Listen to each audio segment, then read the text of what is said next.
ભાઈ અવડો આ જે વિડીયો રહ્યો ને એ મારા માટે બહુ સ્પેશિયલ છે, કારણ કે આ તમે જે જોવો છો ને રાજદૂત, એ આપણે ડન થયું હતું કે ભાઈ આને જે રિસ્ટોર કરવાની જે પ્રોસેસ હતી એ આપણે ડન થઈ હતી. થોડો ઘણો આપણે વસ્તુનું ગોઈતું પણ ક્યાંય મળી નહીં આની વસ્તુ, એટલે એ એક વસ્તુ આપણે બંધ રાખી.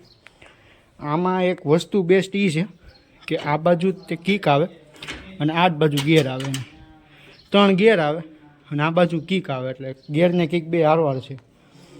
મીટરે આનું હજી સુધીમાં આ ગાડી એટલી ઓરિજિનલ છે ને, મીટરે આનું ઓરિજિનલ છે જે છે એનું આમને.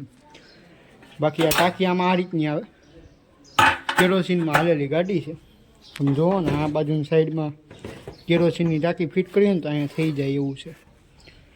અને આ રીતની છે, 175 સીસીનું એન્જિન આવે, 2 સ્ટ્રોક એન્જિન આવે, ઓઇલ હારવાર નાખવું પડે આમાં. અને આની ચાવી નોખી, ચાવી મારી પાસે નથી અત્યારે, બાકી એની ચાવી નોખી આવે એવું છે. અને સ્પોક વ્હીલ આવે નોર્મલી. અને આમાં મારા દાદા ટૂંકમાં મારા જે મામા દાદા છે એ આમાં બહુ ફર્યા, પણ હવે શું છે કે આ ગાડી જે રહી ને એની કન્ડિશન થોડીક ખરાબ છે એટલા માટે. અને આ રીતના નંબર પ્લેટ છે આની. આમાં પાર્ટ્સ આમાં અવેલેબલ નથી થતા, નકર તો હું છે ને આને ઊભી કરું, પણ પાર્ટ્સ અત્યારે અમરેલીમાં મળવું અઘરું છે. અને આ રીતની નંબર પ્લેટ છે આની, તમે જોવો છો એ રીતના. બલ્બે હવે તૂટી ગયો છે. અને આ રીતની છે આખી કન્ડિશન.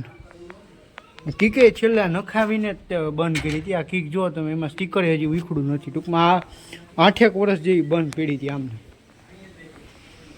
અને આ રીતનું લુક આવે છે આનું. અને તમે જોવો છો એ રીતે. આ એક વસ્તુ આની છે કે ભાઈ કિક ને ગેર બે હારવાર આમાં આવે. કાંઈ નહીં, હાલો વાંધો નહીં. અને આપણી ચેનલને સબસ્ક્રાઈબ કરી દેજો. નવી ગાડીના વિડીયો આપણે આ ચેનલમાં મૂકીએ છીએ, બરાબર.